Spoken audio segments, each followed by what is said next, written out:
How long will my personal injury case take? What to expect in Louisiana?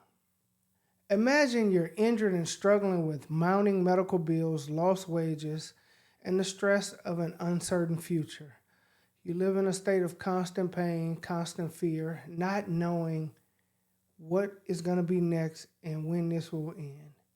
And all you can think about is, how long will my personal injury case take? I'd love to get on the road to recovery and get back on my feet and get my life back in order. I understand these worries. I hear them all the time from clients, almost weekly. So what I want to do in this video is serve as your guide and help you have some direction with respect to every step of the process. With nearly 20 years of experience in handling personal injury cases, I've helped countless clients achieve the justice they deserve. So what's the plan? At our law firm, we have developed a clear plan to help you understand the typical timeline of a personal injury case, as well as the factors that can speed up or delay your case. In addition to that, I'm going to provide you some real life examples from past cases I've handled. So, what is the typical timeline of a personal injury case? Step one is the initial consult and case evaluation. We start by discussing your case in detail and evaluating your options. So let's go through a simple intake in a car crash case. If somebody would call us on a personal injury case, we start by getting the person's name, date of birth, email address, phone number, address. Then we gather details about the case matter itself, matter details. We want to know what kind of case it is. Let's say it's a car wreck. And a brief description of what happened. Sir, ma'am, can you please tell me what happened that led to you being involved in this car crash? Can you please tell me what your injuries are? Can you please tell me the date the crash happened? All these preliminary questions, they're typically not answered by the lawyer who's representing your case. Most law firms will have an intake person or intake staff, and they will gather all this preliminary information from you. Any other details or notes, such as witnesses, weather conditions, can all be captured at this time. So then, after the very basic preliminary information is gathered, additional information is typically gathered by the intake person. And do you have a driver's license? What state is it in? Were you the driver? Were you driving one of the vehicles involved in the crash? If yes, then we're going to want to know if you're the owner of the vehicle and if it has insurance.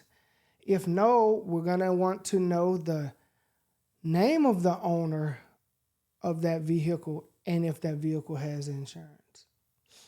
If the answer is no, you were not a driver, then we want to know the same thing. We still need to know the owner and insurance company of the vehicle you were riding in. And then we're going to want to know if you live with that person and who was the driver if it wasn't you. Next, the intake specialist will ask about the defendant's information. The defendant is the person who caused your injuries. What is his or her name? Do you have his or her insurance information? Has a claim already been set up? If so, please give us that information. Do you have auto insurance? The name, address, phone numbers of any witnesses to the crash, if you have that information. Please tell us about your injuries. What medical treatment have you received, if any, at this point, up to this point? Is there anything else you think we need to know? So with that being said, if you are involved in a car crash and you reach out to a personal injury lawyer, you need to be prepared to answer the questions I just covered in our intake form. Every law firm's intake form may be a little bit different. So go ahead, if you're involved in a crash, step one is to reach out, Be prepared to provide some information. Typically, you'll get a follow-up phone call with a lawyer or someone else in the lawyer's office to take care of additional details, such as helping you find a medical provider, helping you get the repairs done to your car, and just helping you protect your rights in general. Now, step 2 in a car crash case involves investigation and evidence gathering. The initial investigation and evidence gathering typically lasts between 0 to 6 months. Our team collects all necessary evidence. This includes medical records, police reports, and witness statements. If a witness is willing to speak to us, we will reach out and, with their permission, record the call and transcribe it. Oftentimes, we'll reach out to a private investigator we trust and have them go out and interview or attempt to interview the witness. As far as gathering police reports, we typically send a request to whatever agency was involved. They'll give us a turnaround time, let us know the cost of obtaining the police report. We'll pay for that, and when we get the report, we can review it for additional details that may be important to your case. With respect to medical records, typically we want all medical records from the date of the crash to present. Now, if you have what's called pre-existing conditions, where, let's say, for example, you had a prior back surgery and this wreck re-injured your back. That's a pre-existing condition. So we will want and will need to obtain all those prior medical records related to that pre-existing injury or condition. Step 3 is filing the lawsuit. Prior to August 1st, 2024, you had 1 year to file a lawsuit in Louisiana. Now, if you have been involved in an automobile collision after August 1st, 2020, you have 2 years to file a lawsuit. Typically, a lawsuit is filed only after discovery has been completed and it doesn't look like a settlement is going to be possible. A settlement is simply an agreement when both sides can agree on a number to resolve the case for. If that doesn't look like it's going to happen or happen anytime soon, your lawyer is going to go ahead and file a lawsuit within that 1 or 2 year period. 4, the discovery phase. During the discovery phase, both sides exchange information to build their cases. The initial discovery is typically in the form of interrogatories, requests for production of documents, and requests for admissions. Interrogatories are simply questions one party sends to the other to learn information. Please state your version of how the accident occurred. Please state the amount of insurance on your vehicle. Did you have a valid driver's license at the time of the accident? Please state the name and address of all witnesses, your current address, and a slew of other questions. Those are just interrogatories. Interrogatories are simply questions from one party to the other to see what information they can learn about the crash, the events leading up to the crash, the events following the crash, as well as injuries or time missed from work or other things you may later claim as damages and seek money compensation for. They also send what's called a request for production of documents. These are simply questions asking the other side to send a copy of whatever documents are asked for. And examples are any and all photos of the crash, a copy of the insurance policy, a copy of the deck page, which lists all your coverages, copies of any statements you obtain from witnesses, copies of repair estimates, copies of any and all medical records, police reports, employment records if you're claiming you missed time from work. Those are typical questions asked in. So Once your lawsuit is filed, your lawyer will send these requests to the defendants. The defendants will also send these requests to your lawyer, and your lawyer will have to meet with you to help answer some of these questions. The third discovery device typically used at the beginning of the discovery phase or request for admissions. And all these questions do is simply ask the other party to admit a fact that is not in dispute. So here's an example. Admit that the plaintiff did not contribute to the accident. Admit that your vehicle ran into the back of the plaintiff's vehicle and caused this accident. Admit that a driver should look and see where he is going.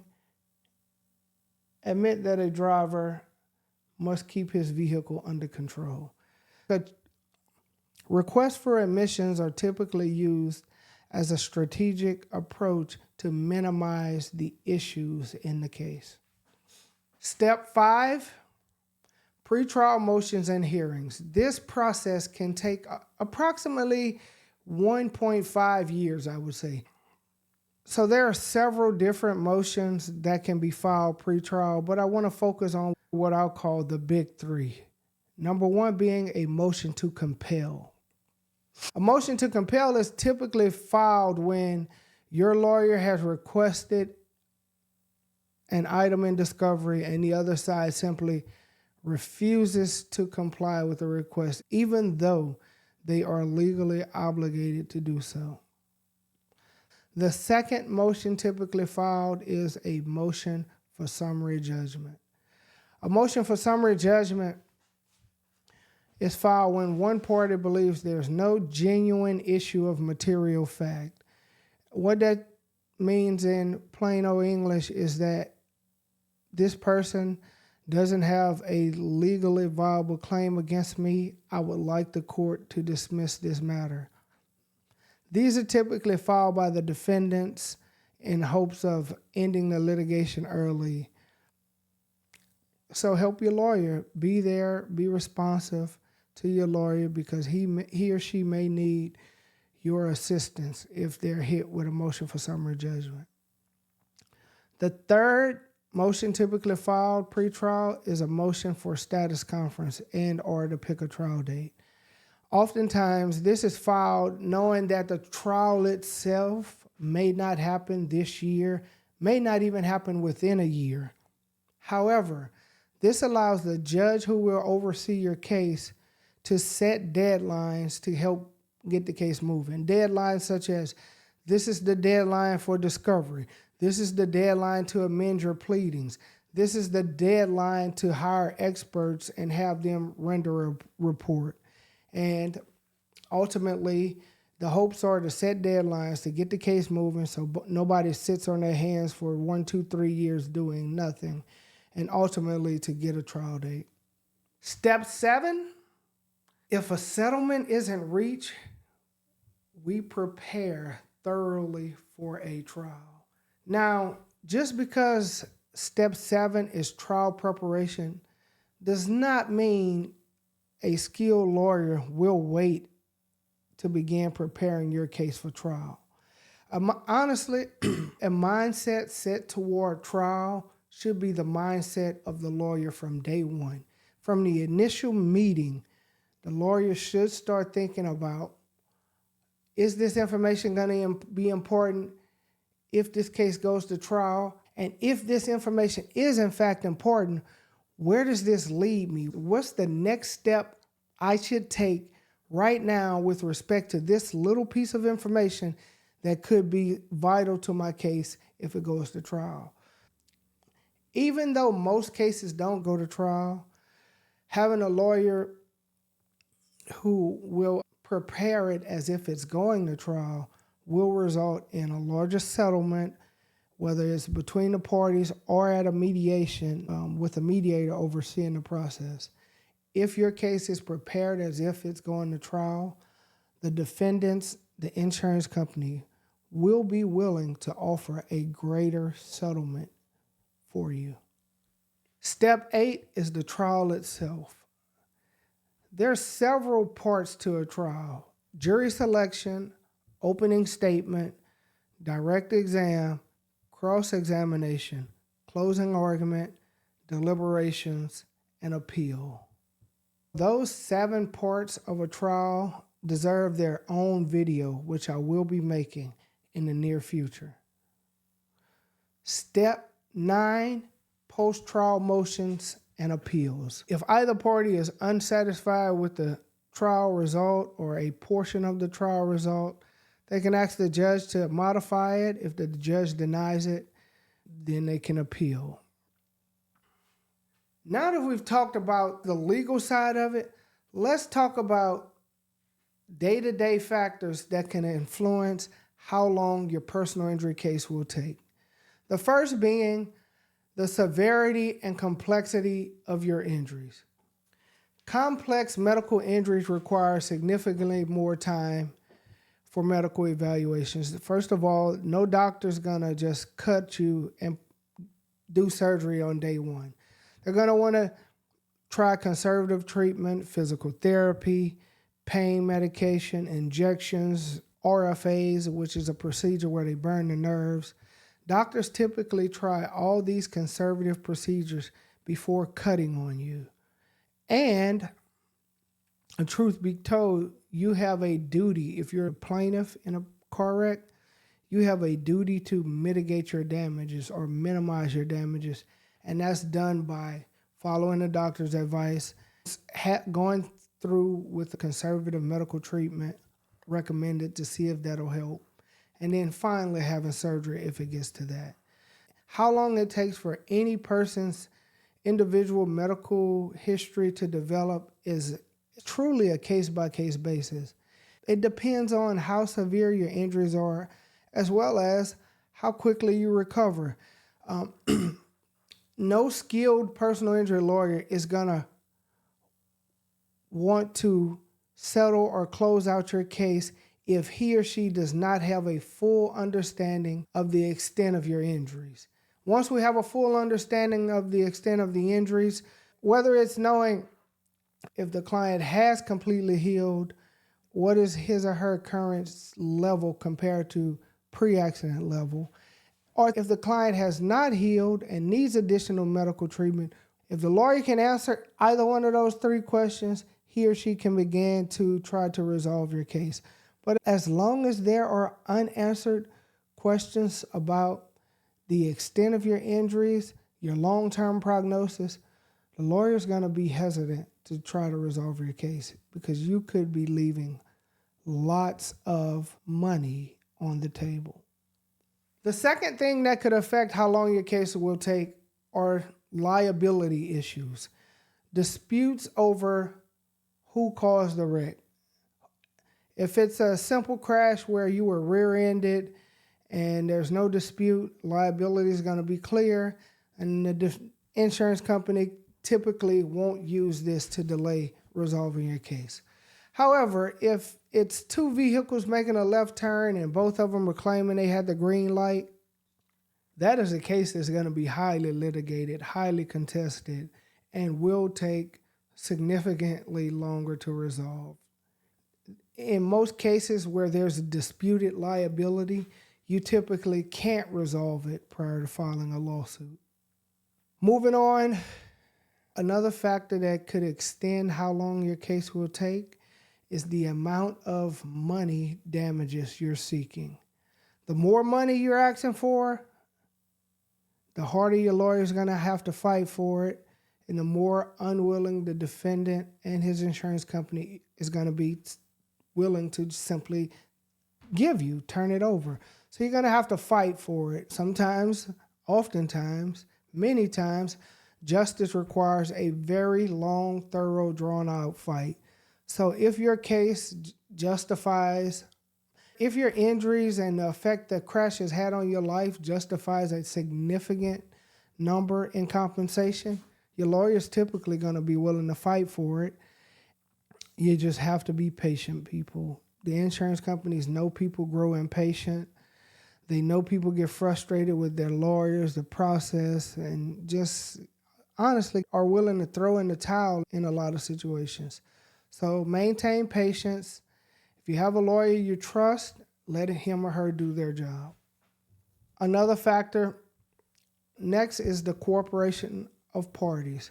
How willing are both sides when it comes to being agreeable to sitting down and talking about a settlement or taking the case to mediation? The more agreeable the parties are, the quicker the case typically is resolved.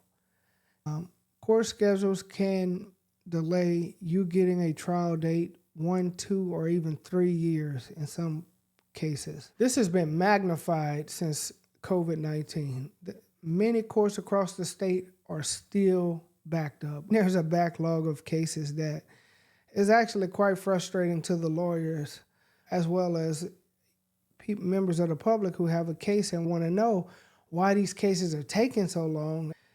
At this point, I almost have to add an extra year to every case that I'm filing a lawsuit on because it's taking that long to get your day in court. So if a lawsuit is filed in your case, be mindful that it's probably out of your lawyer's hand as to how quickly you can get your trial date because these courts are backlogged. They take the cases in order of request for a trial date, and in many places, it's not like they have trials every week. They have trials bi-weekly, monthly, so it's really difficult to get a trial. In some places, they only have 2 or 3 civil jury trial weeks per year among all the cases. So be mindful of that. The court schedule itself could affect how long your case will take.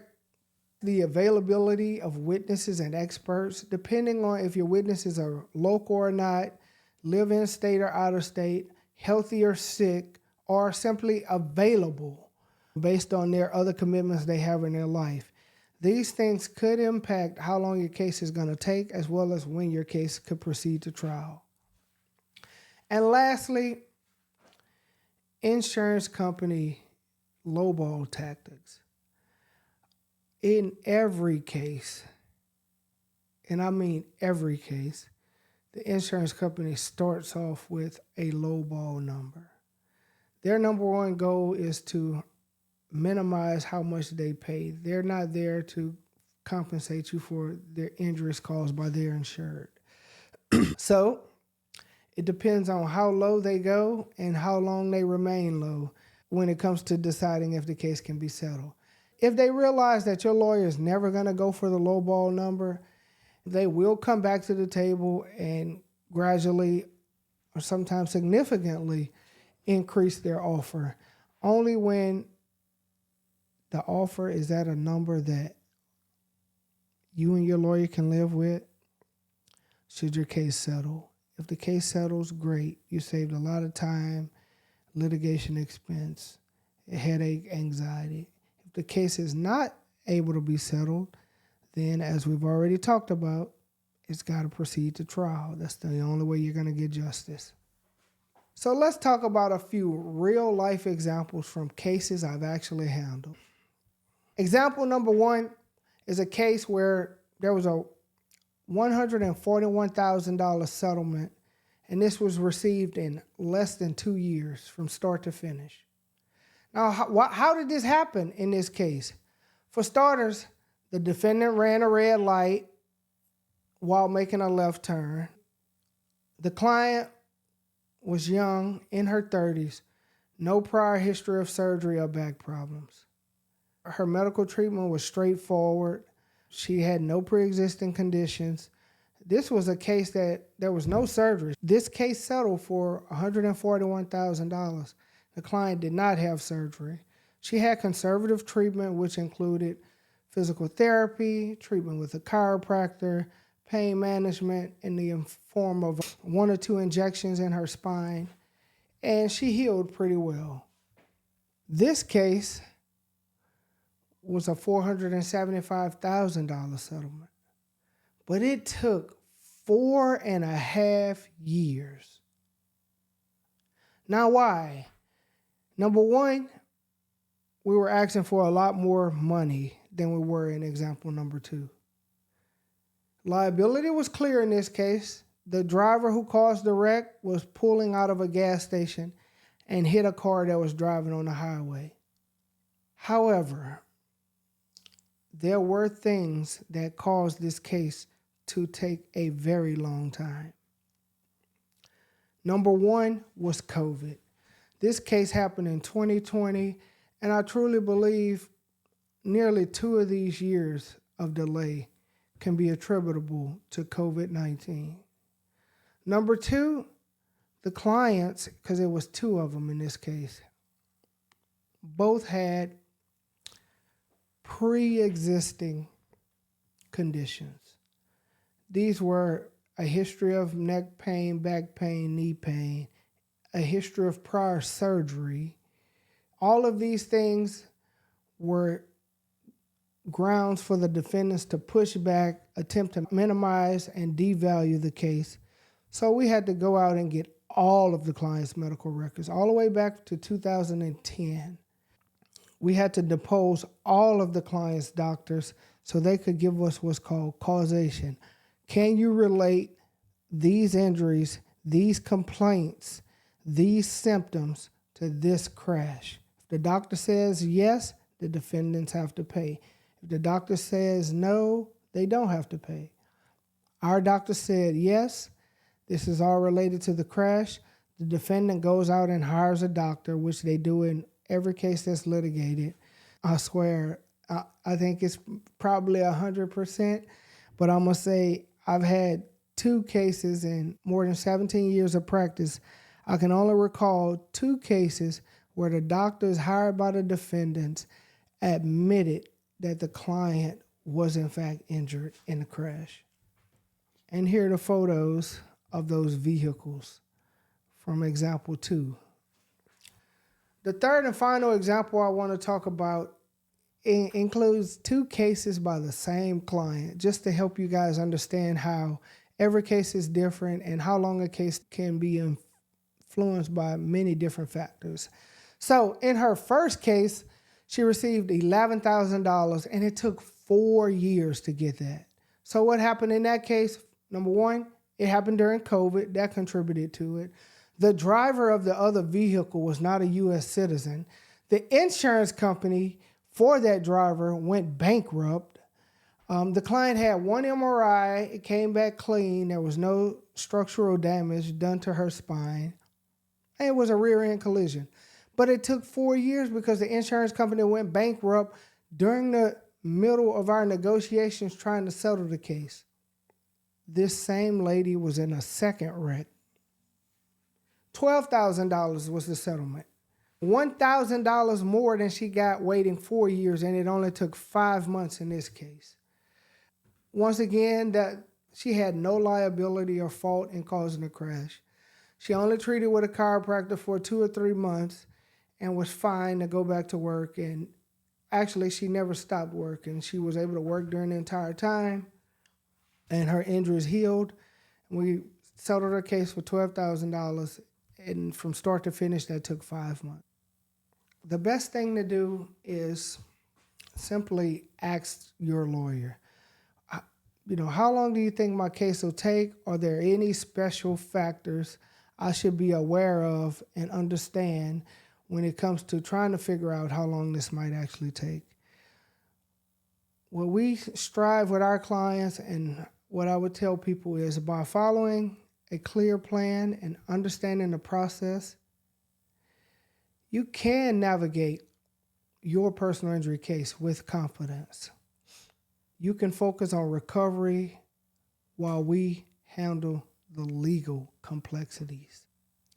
The reality is, folks, depending on the issues in your case, it can take anywhere from 3 months to 3 years.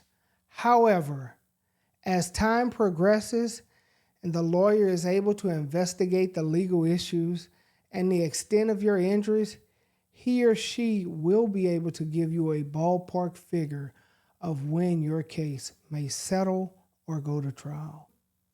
If you found anything of value in this video, please hit the like button and subscribe.